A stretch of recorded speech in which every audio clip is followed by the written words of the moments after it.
नमस्कार, मैं हूं शिवेंद्र श्रीवास्तव और आप देख रहे हैं श्रेष्ठ भारत।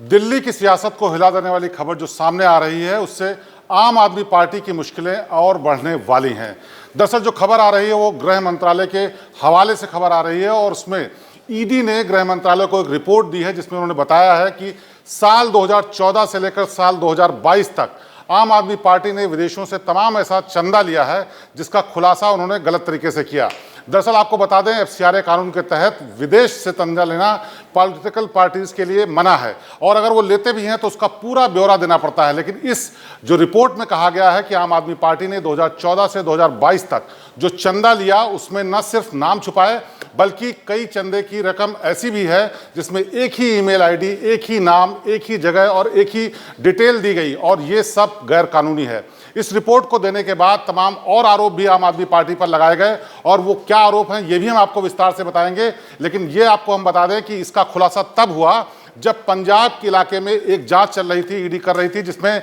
बताया जा रहा था कि पाकिस्तान से ड्रग डीलिंग की जा रही है और ड्रग तस्करी के इस मामले में जब आरोपियों की जांच की जा रही थी तो एक नाम सामने आया। उस नाम से पूछताछ के बाद ये खुलासा हुआ कि कनाडा, अमेरिका, न्यूजीलैंड और तमाम ऐसे देश हैं जहां से पैसा आया और एफसीआरए के नियमों का उल्लंघन करते हुए आम आदमी पार्टी तक पहुंचा। आपको ये भी बता दें कि इन सभी देशों में कन्वीनर के तौर पे आम आदमी पार्टी के कई नेता काम कर रहे थे जिनके जिम्मे था कि वो चंदा जुटाएं और उसके बाद आम आदमी पार्टी के खाते में जमा करें। लेकिन उन्होंने गड़बड़ी ये की कि वो पैसा पूरा खुलासा, पूरा ब्यौरा देने के बजाय गोलमोल जवाब दिया और उसको छुपाए रखा और यही आरोप है। हमारे साथ इस पर चर्चा करने के लिए दो हमारे वरिष्ठ सहयोगी जुड़े हुए हैं। संदीप कुमार जी जो कि आम आदमी पार्टी को बहुत लंबे समय तक कवर करते रहे हैं और अरुण कुमार सिंह जी जो कि लगातार इन्वेस्टिगेशंस में शामिल रहे हैं। सबसे पहले संदीप जी आपसे जानना चाहते हैं कि जो ये खुलासा है कानून के लिहाज से कितना गंभीर है और आम आदमी के लिए कितना मुश्किल बढ़ाने वाला है? देखिए, जो एफसीआरए के तहत और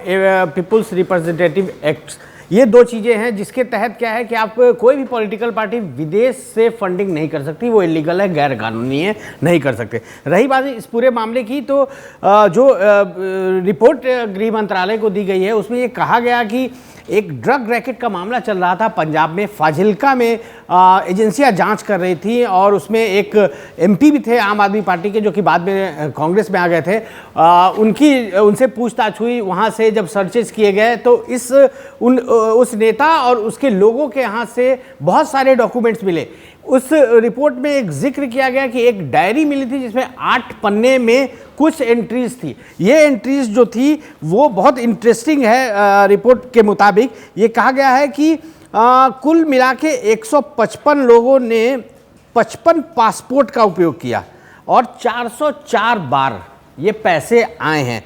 pan number, phone number, email ID सब एक थे। तो कुल मिला के जब इस पूरे ड्रग रैकेट का वो हुआ तो ये सारी जो लेन देन का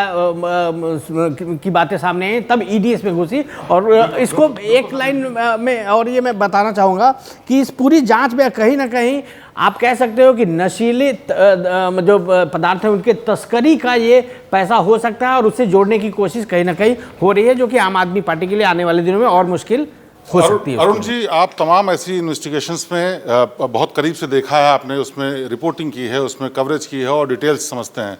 जिस तरह के क्लिंचिंग एविडेंसेस मिले हैं, ईडी की तरफ से दिए गए हैं, क्या आपको लगता है कि ये बहुत मजबूत साक्ष्य हैं इस बात के लिए कि आम आदमी पार्टी की मुश्किलें बढ़ें और यहाँ तक कि पार्टी की जो मान्यता है उस तक बात पहुँचे?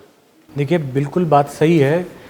अगर इस तरीके की बात नहीं होती तो होम मिनिस्ट्री को वो लेटर नहीं लिखा जाता और होम मिनिस्ट्री में देने का मतलब ये हो गया कि इस पैसे का इस्तेमाल कहीं ना कहीं गलत धंधों में किया गया है। ख़ासतौर पे जब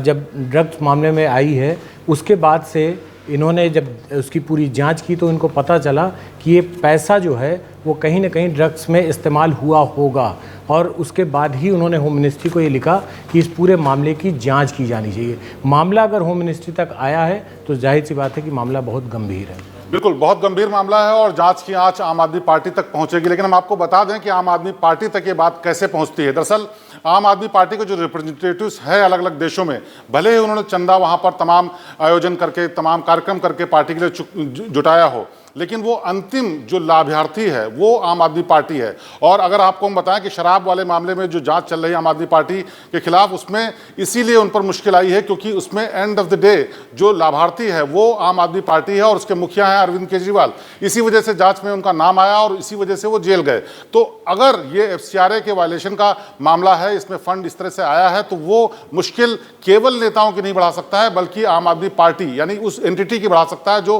अंतिम लाभार्थी है। संदीप जी, ये बताइए कि जो ये पूरी कवायद दिख रही है, आपको सियासत के तौर से पूछ रहे हैं कि क्या आपको लगता है कि और दूसरी पार्टीज भी ऐसे करती हों, क्योंकि तमाम पार्टीज विदेशों में फंड जुटाने का भी काम करती हैं और वहाँ पर आयोजन भी करती हैं, ओवरसीज उनके अकाउंट्स भी होते हैं, ओवरसीज उनके इवेंट्स भी होते हैं। तो क्या आपको लगता है जो ये कवायद है, जिस तरह से गृह मंत्रालय को ED की तरफ से रिपोर्ट दी गई, वो ये साबित करती है कि आने वाले दिनों में आम आदमी पार्टी पर बहुत बड़ी मुश्किल आने वाली है? बिल्कुल, देखिए, जो आपने ओवरसीज़ अकाउंट और ओवरसीज़ फंडिंग की बात की, तो उसमें सोर्स होता है कि फलाने आदमी ने मुझे इतने पैसे दिए, फलाने आदमी ने